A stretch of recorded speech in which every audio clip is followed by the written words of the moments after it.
Добрый день. I guess it is working. This is going to be the 15-minute version of a conversation that normally takes 3 hours. So I'm going to crunch it down, and we're just going to go for it. The topic being discussed is how you can issue your ICO tokens into the American market, i.e. into the American investor market, without running afoul of the United States securities laws. So I'm going to do a quick poll. Who's completed an ICO anywhere at all? Raise your arm. Congratulations. Who's thinking about doing an ICO? Who really wants some ICO money? I know you do. And who is nervous about the legal system in the United States? You should be raising your arm. Okay. So I'm going to show you how to maneuver through the situation. And again, this is the 15-minute version of, okay, here's a disclaimer. I'm a lawyer. I'm not your lawyer. That's that? Okay. Let me kind of set this up a little bit. So imagine you have a cutting-edge Ukrainian startup called Gambit. And in English, Gambit means a bold move at the initiation of something. And they're doing something related to crypto and blockchain. Not really sure, but there's going to be a white paper coming out soon. You can all read it. And in order to accomplish their goals, they need to raise at least $20 million. It's not just to come out with their product, but it's to be the first mover in their market before a competitor comes out with a similar product. Now, who here thinks you have an idea that no one else in the world has thought of yet? Exactly. You? All right, I want to talk to you after. And of course, they're going to do this via an ICO. Now, kind of the headline is that international companies or startups engaging in token sales in connection with an ICO have been avoiding the United States because they're scared of the law there. I would argue with the ICO market becoming more competitive and with China banning ICOs, it's time to take a fresh look, especially if the return is significant. If you get an extra $20 million or an extra $10 million by dealing with the complexity of the US market, it can be worth it. Okay, and let's go to the next one here. And just kind of nail this down a little bit. US still, for now, at least has the world's biggest economy. It has the deepest capital markets. It has investors who want to invest in ICOs. And obviously, startups want to access this capital. The detail of why their startups are nervous about it is that the securities laws are perceived as complex and burdensome, and also the main agency in the United States that's responsible for enforcing those laws, which is the US Securities and Exchange Commission, or the SEC. It's not SEC, by the way, everyone says SEC. The SEC is perceived as being very tough and very ICO unfriendly. I have to say that's actually not true. So there's 4 routes that startups seem to be going when they contemplate accessing US capital with an ICO. The one I see quite often, I guess, is option number 1, which is, and by the way, I'll send everyone this PowerPoint slide, just email me and I'm happy to do it. There's 4 ways you can go with this. The first route is, we're in Ukraine, we're in Israel, we're in Nigeria, we don't care. We're going to sell our tokens everywhere, collect the money, become very wealthy, move to Ibiza, and then the SEC can talk to our lawyers. That is an option. I wouldn't recommend it.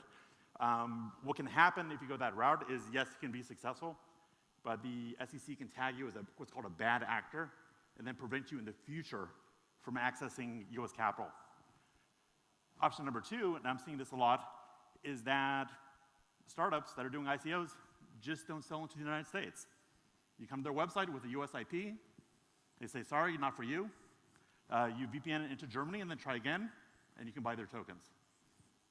So yes, that is a route many companies are going. Again, with China offline and more companies doing ICOs and the market becoming more competitive, I think avoiding US investment can be a mistake, especially if you're leaving money on the table that your competitor can come and grab it, coming in after you. So I'm not saying go to the US market, but I'm saying it's worth consideration. Option number 3 is what I'm seeing a lot of also, which is companies, startups, very carefully design their tokens so they're utility or protocol and not asset tokens, and they swear up and down it's a utility token and can't possibly be subject to American law. And that's a good theory, and it's not completely wrong, but it's complex for reasons I'll explain. Also, just because the rules are a certain way now, that doesn't mean the rules are going to stay that way. So if you issue something that's not a security now and you don't qualify it, and then the SEC changes its mind, you can potentially have an issue. Also, and this is a little bit more subtle, I see a lot of startups taking their tokens and stripping out the potentially useful investment characteristics of that token, i.e. the fact that it's paying dividends or giving people a vote or giving them a commission, in order to force it into being a utility token. Well, that may be a suboptimal design. You may want your token to have investment characteristics and to be a security in order for that token to provide the biggest benefit to your company and the people using it. So the 4th route, which I'm saying consider, is if you have a company, your startup, and you're issuing tokens via ICO, consider selling into the US market and understand that the default rules are tough, but there's many exceptions that are relatively easy to make use of to those default rules. So just imagine our company Gambit decided to sell into the US. They did not want to modify their token to make it just a utility token. They wanted it to be an investment or security also. And as a result of doing that, they reached their funding goal. And because they found a proper exemption to the default rules, it wasn't that tough for them. So I'm going to sort of dig into this.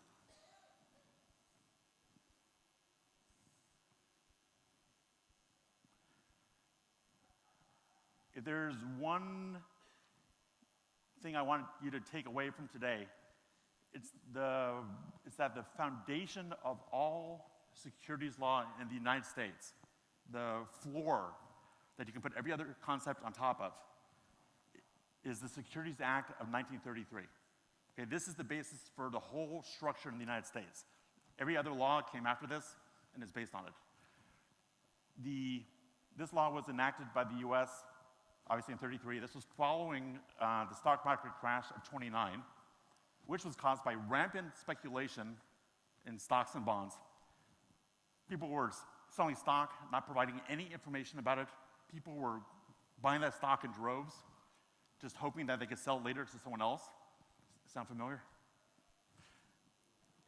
What the 33 Act did is they said anytime you're selling a security, a stock, a bond, or anything like a stock or bond in the United States, the default rule is that you need to register, and that's a term that's used often, you need to register that security with the Security and Exchange Commission. That's the default rule.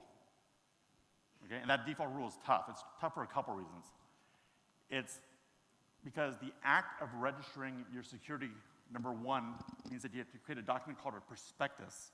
Prospectus is a complex legal document that describes your company, describes the security you're going to sell, and describes the manner in which you're going to sell it. And when you file this prospectus with SEC, they can give you comments, you have to revise it, and finally, after several iterations, after several tries, you can get it right. And also, you have to complete and file various forms with SEC, and those can be complex and expensive. And then if you actually register your stock and you go public, that's what it's called, you have ongoing reporting and compliance requirements. No one at this conference, believe me, wants to do a full registration with SEC. And this is what people are kind of nervous about. Right? It's only really appropriate for a company going public, like Apple or Google or something like that. Okay, but let's note a couple things. Yes, you don't want to do a full registration. The first thing to note is that under the 33 Act, it's only the sale of securities to the public that need to be registered with SEC. If something's not a security, then you don't need to register it. If Starbucks is selling you a double latte they don't need to file a form with SEC, because a latte is not a security. If you're selling land, or a pencil, or currency, it's not a security. So if it's not a security, you don't need to worry about registration. If it is, you do. That's number one. Note number two is that keep in mind that the role of the SEC is not to make sure an investment is good or smart or wise. Its only job is to make sure that investors have enough information available to them to make an informed decision. Not a good decision, but an informed decision. Now, that concept leads to several opportunities, because what the government has decided is that if investors are wealthy enough or well-advised enough, and you're only selling to those investors, you do not need to do a full SEC registration, because there's an exception to the rule.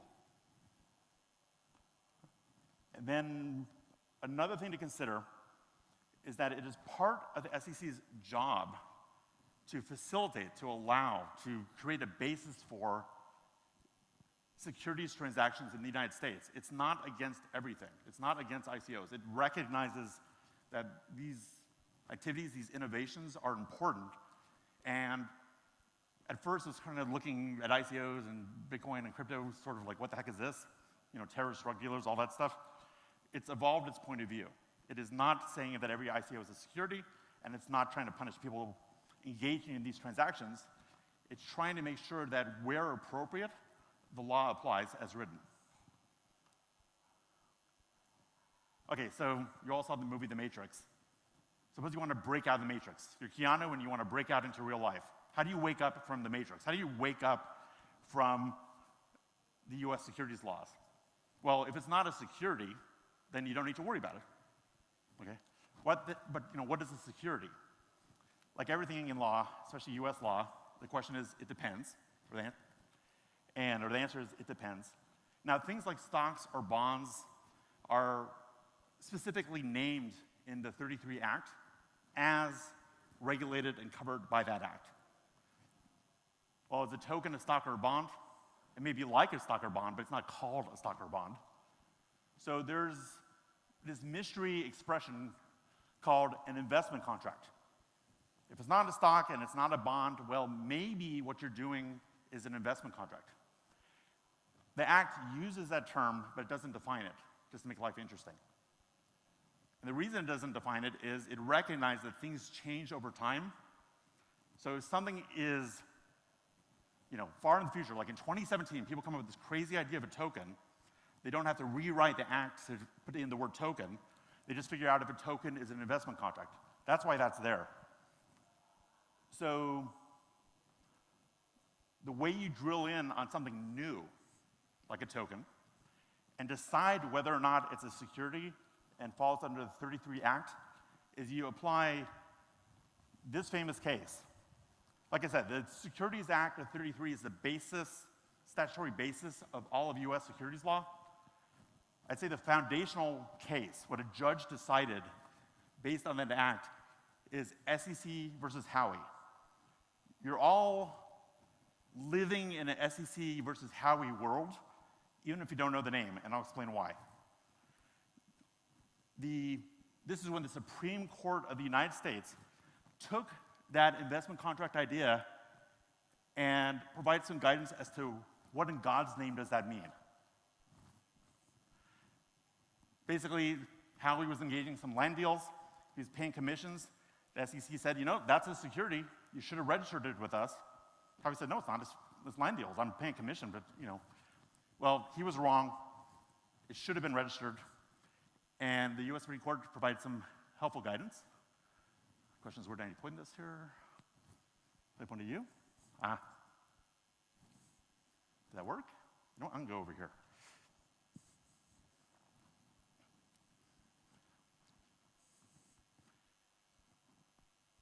And I know I'm moving fast, but I want to give you guys the headlines here. Okay. This is the Howey test. Okay? Something is an investment contract and is therefore a security and is therefore subject to the Securities Act of 33 if 1, 2, 3, and 4, each one of those are true. Okay? There needs to be an investment. It can't just be you're giving someone something. Okay, into common enterprise. And there's a whole bunch of fighting about what that means. Where you're trying to get a profit, not just because you're a nice person, where other people are generating the results. So if you start up your own law firm and you're making money off of it, it's not a security because you're the one doing the work. Now, like everything else in law, this has all kinds of shades of meaning to it. When people design a utility token, when people say it's not a security, what they're really trying to say is, we think we know what this test means. We've applied this to our token design or our white paper, and it's our point of view that the token we're issuing is not a security. Everyone's applying Howey, even if they don't know it. That's what they're doing. When these fancy token design consultants talk about this, they're trying to apply this. Here's what I would say, and I'm being a little bit sarcastic with this. When people do utility tokens, what they're really saying is, I don't live in the US, I'm trying to figure out what Howey means, I'm trying to apply it to my token, and I'm praying that I'm right. Okay? That's kind of where they're going with it. There's also a question of how much utility is enough. If something's a little bit like an investment, like 1%, but not 51%, is it a security under Howey? This is the framework, though. And